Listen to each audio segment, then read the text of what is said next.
The domain of a function is the set of all inputs that we can plug into that function. And the range is the set of all the outputs that come out of it. So we can find the domain and the range if we have the graph of a function pretty easily. So let's start in the top left corner here. Here's the graph of a function. It passes the vertical line test. The inputs, these are the x values where we have the graph above or below it. So if we look at this graph here, starting from -2, moving to the right, there's, we can always find part of the curve or part of the graph above or below it from -2 to -9. But at -2, we've got this open circle here. That means that -2 is not included. So it's an open interval on that side. Then the closed circle up here, that means this 9 is included. So -2 up to 9. So the domain, open parentheses for -2, for the open circle on the -2, and then close bracket for the closed circle on the 9. So this means x such that -2 is less than x, and x is less than or equal to 9. All right? And then the range, it's the same thing, but we're looking at the y-axis. So we have y values going from -2, and this -2 is going to be included because this corner comes all the way down to -2. And then we can go all the way up to 4 here. 4 is the largest y value we can get on this graph. So -2 up to 4. And these are both closed circles, so -2, comma 4 with closed brackets here. So all x such that -2 less than or equal to x less than or equal to 4. So let's practice that some more. So looking at the top right here, we've got a curve representing another graph. This passes the vertical line test.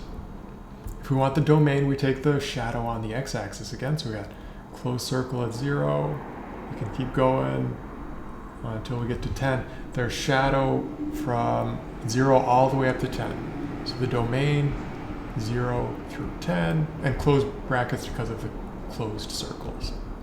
So in set builder notation, this is x such that 0 is less than or equal to x, and x is less than or equal to 10. All x values between 0 and 10 inclusive. And the range, the shadow on the y-axis here, so the high point is 3, right? We never get higher than this 3, but we do reach the 3. And we could get as low as the -3 down here. But we never drop below that -3. So close circle there. So -3 up to 3. So x such that -3 is less than or equal to x. X is less than or equal to 3. Those are the values in the range. And so let's try some more interesting examples here. So if we take this bottom left example, so what do we have going on here? We've got this U shape, but we notice that it doesn't stop at the end of the graph. So this is going to continue on up towards plus infinity in either direction, and it's also going to continue on to the right and to the left. So it's actually never going to stop as we move in this direction or that direction. So the domain, we can go as far to the left as we want, far to the right we want. So it goes from -infinity to positive infinity. So all real numbers is the domain, the whole x-axis, no endpoints. The range, the shadow on the y-axis, so we can go as high as we want. It doesn't stop at the 2 there. But we got to be careful, because if we go down, we're going to stop at the low point in this U shape at this -5 here, which is included, closed circle there. So the range is going to be -5 up to plus infinity. Like that.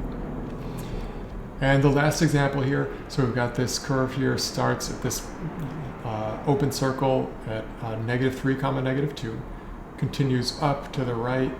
It's not going to stop as we move to the right, so it doesn't stop at the end of the graph. We got an arrow here, it's continuing on. So the domain, everything from -3 up to plus infinity, but negative 3 is not included. So open circle on the negative 3 all the way up to plus infinity.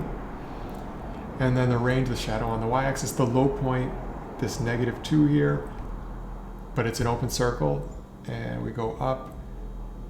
And as we follow this curve, it's going to keep going up and up and up and up to plus infinity. So the range is negative 2 up to plus infinity.